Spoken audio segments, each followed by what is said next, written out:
नमस्कार। चलिए आज बात करते हैं एक बहुत ही जरूरी दवा सोडियम क्रोमोग्लाइकेट के बारे में।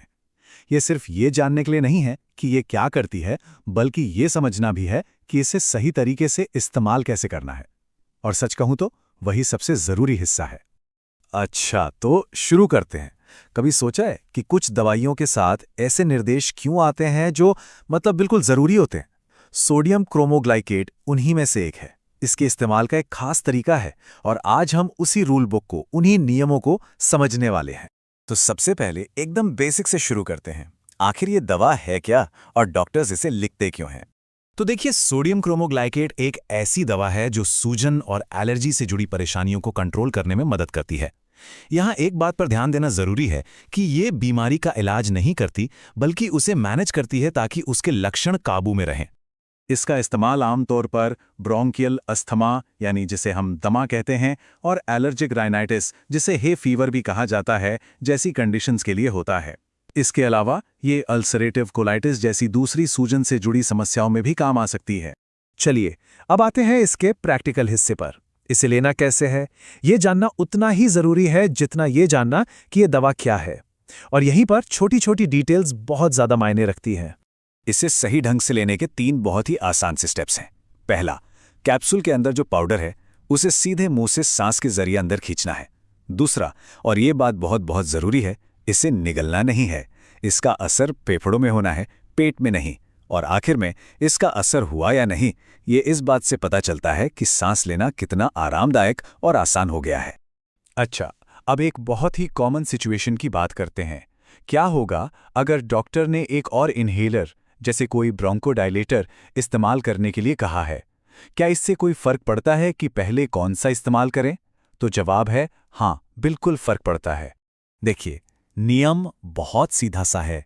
हमेशा पहले ब्रोंकोडायलेटर का इस्तेमाल करें, जैसे कि सैल्ब्यूटामॉल। इसका काम है सांस की नली को खोलना। इसके बाद ही सोडियम क्रोमोग्लाइकेट का इस्तेमाल करें।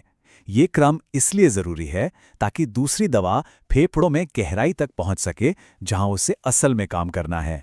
और बात सिर्फ सही क्रम की नहीं है, टाइमिंग भी उतनी ही बहुत जरूरी है। पहले इन्हेलर के इस्तेमाल के बाद दूसरे को यूज करने से पहले पूरे 5 मिनट रुकना है। ये 5 मिनट का गैप बहुत जरूरी है ताकि ब्रोंकोडायलेटर अपना काम ठीक से कर सके और सांस की नली को पूरी तरह खोल दे। तभी तो दूसरी दवा असरदार होगी। अब देखिए, हर दवा की तरह इसके भी कुछ साइड इफेक्ट्स हो सकते हैं और कुछ ऐसी स्थितियां होती हैं जहां इसका इस्तेमाल बिल्कुल नहीं करना चाहिए। चलिए उन पर भी एक नजर डालते हैं। इसके सबसे आम साइड इफेक्ट में गले और सांस की नली में हल्की सी जलन या खराश महसूस हो सकती है। और हाँ, ये दवा उन लोगों को बिल्कुल नहीं लेनी चाहिए जिन्हें इससे किसी भी तरह की एलर्जी या हाइपर सेंसिटिविटी है। अब हम इस पूरी बातचीत के सबसे जरूरी हिस्से पर आ गए हैं। अगर इस दवा के बारे में सिर्फ एक बात याद रखनी हो तो वो यही होनी चाहिए। तो इस दवा के इस्तेमाल से जुड़ा सबसे बड़ा खतरा क्या है? देखिए, ये कोई साइड इफेक्ट नहीं है, बल्कि इसका लेना देना इस बात से है कि इसे लेना बंद कैसे किया जाता है। अब ये जो लाइन आ रही है, इसे बहुत ध्यान से सुनिएगा। ये सीधे क्लिनिकल सोर्स से है। दवा को अचानक बंद करने से अस्थमा हो सकता है। ये लाइन अपने आप में एक बहुत ही गंभीर चेतावनी है। अगर इसे और आसान शब्दों में समझें, तो अगर कोई ये दवा ले रहा है और अचानक से इसे लेना छोड़ दे, तो ये उसी स्थिति को ट्रिगर कर सकता है जिसे रोकने के लिए इसे बनाया गया है, और ये बहुत बहुत गंभीर हो सकता है। तो सबसे जरूरी बात क्या हुई? इसे कभी भी अपनी मर्जी से लेना बंद ना करें। सही तरीका यह है कि डॉक्टर के बताए अनुसार इसकी डोज को धीरे धीरे कम किया जाए। इस प्रोसेस को टेपरिंग कहते हैं, और यही इसे सुरक्षित रूप से बंद करने का इकलौता तरीका है। तो चलिए एक बार फटाफट 3 सबसे जरूरी बातें दोहरा लेते हैं। पहली, अगर ब्रोंकोडायलेटर भी इस्तेमाल कर रहे हैं तो 5 मिनट का नियम याद रखें। दूसरी, दवा को सांस के जरिए अंदर लेना है, निगलना नहीं है।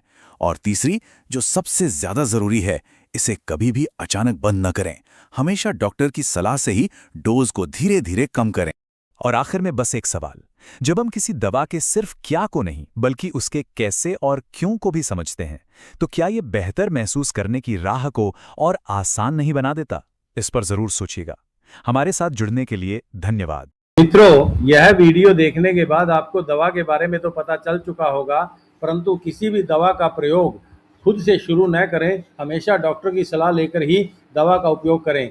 यदि यह वीडियो अच्छा लगा हो तो इसे लाइक, शेयर और सब्सक्राइब करें ताकि ये जानकारी दूसरों तक भी पहुंच सके। धन्यवाद।